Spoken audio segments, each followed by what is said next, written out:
दोस्तों, मेरा नाम है नीलेश मिश्रा।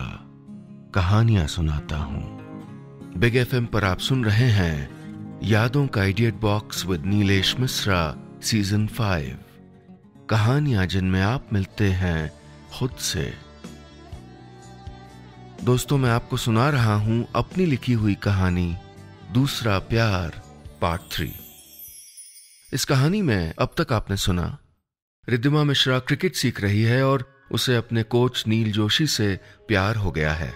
उसे पता चलता है कि जिस शख्स को वो रात रात नील समझकर मैसेज करती थी वो तो कोई और ही है और उस इंसान से भी उसे बहुत लगाव हो गया है। रिद्धिमा का क्रिकेट में सफल होना और स्टेट टीम में शामिल होना उसके लिए तो बहुत जरूरी है ही, लेकिन अगर उसके कारण उसे नौकरी मिल गई तो उसके परिवार के लिए और भी जरूरी है। पर आज प्रैक्टिस के दौरान उसके हाथ में चोट आ गई है।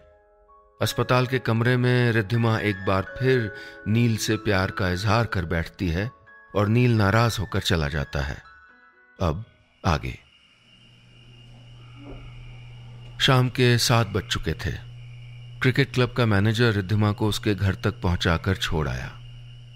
वो जैसे ही 5वीं मंजिल पर लिफ्ट से निकली तो क्या देखती है, मम्मी और छोटी बहन सौम्या सीढ़ियों पर आधी नींद में बैठे हैं। सौम्या लिफ्ट की आवाज से जागी तो अरे आ गई दीदी कहकर अपनी मां को झिंझोड़ा। मम्मी जगी और रिद्धिमा के हाथ में पट्टियां बंधी देखकर हाय मोरी बिटिया कहकर हाथ बचाते हुए उससे लिपट गईं। आप लोग कब आए? रिद्धिमा ने कहा।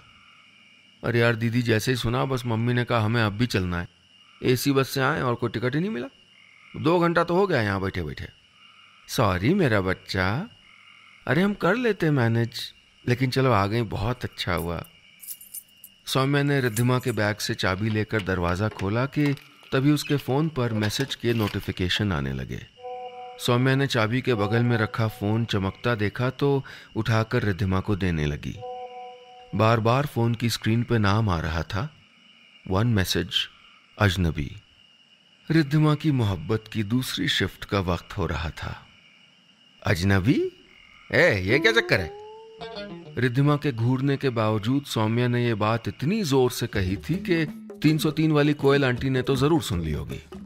रिद्धिमा की मम्मी ने तो खैर सुन ही लिया था। कौन अजनबी? फोन कर रहा है? कौन डर की बात तो नहीं है? अरे नहीं मम्मी, वो एक रेस्टोरेंट का नाम है, यहाँ कोई नई डील वील होगी तो वही। सौम्या ने रिद्धिमा की आंखों में आंखें डालकर शरारत से कहा, तो क्या है डील? ऐसा लपड़ पड़ेगा ना तो मैं अकल ठिकाने आ जाएगी, समझी? मम्मी जैसे बेडरूम में टीवी सीरियल देखने के लिए घुसी, रिद्धिमा हड़काने लगी अपनी छोटी बहन को। अच्छा, एक तो तुम्हारे हालचाल लेने आए, एसी बस से आए, पैसे उसके हमने दिए और हमसे रंगबाजी दिखा रही हो। देखो हम जानते हैं कुछ तो लबड़ धोंधो कर रही हो तुम। कौन है बताओ? हैं? और नहीं बताओगी तो हम पता लगा लेंगे, समझी? रिद्धिमा जल्दी से बाथरूम के अंदर गई और बैठकर अपने फोन पर ऑडियो मैसेज रिकॉर्ड करने लगी। टाइप कर नहीं सकती थी, इसलिए धीमी आवाज में हर मैसेज का जवाब दे रही थी। उसे रिद्धिमा के घर आने का वक्त पता था और ठीक इसी वक्त अचानक रोज मैसेजेस की झड़ी लग जाती थी और फिर शाम भर और देर रात तक ये बातों का सिलसिला चलता रहता था। रिद्धिमा ने उससे मिलने या उसकी कोई और बात जानने से इनकार कर दिया था। अगर वो बताना भी चाहता था तो वो कहती थी कि उसे कुछ नहीं जानना। वो एक फैशनेबल रिश्ता रखेंगे जिस पे शायद कभी किताब लिखी जाए। वो कभी नहीं मिलेंगे। सॉरी यार, मम्मी और सौम्या आ गए अचानक, इसलिए मैसेज का जवाब नहीं दे पाए। वो आज सुबह पिच पे चोट आ गई थी, दिन भर नर्सिंग होम में ही रेस्ट किया। हेयरलाइन फ्रैक्चर है। तुम कैसे हो? अब तक रिद्धिमा उसके साथ आप से तुम पर आ गई थी। ओह नो, कैसी हो तुम अब? वो बोला। ठीक, रिद्धिमा बोली। आई मिस यू, उसने टाइप किया। I miss you too. कहानी आपको कैसी लग रही है? और हाँ, रोज ऐसी ही रोचक कहानियां सुनने के लिए रेडियो पर मिलते हैं ना।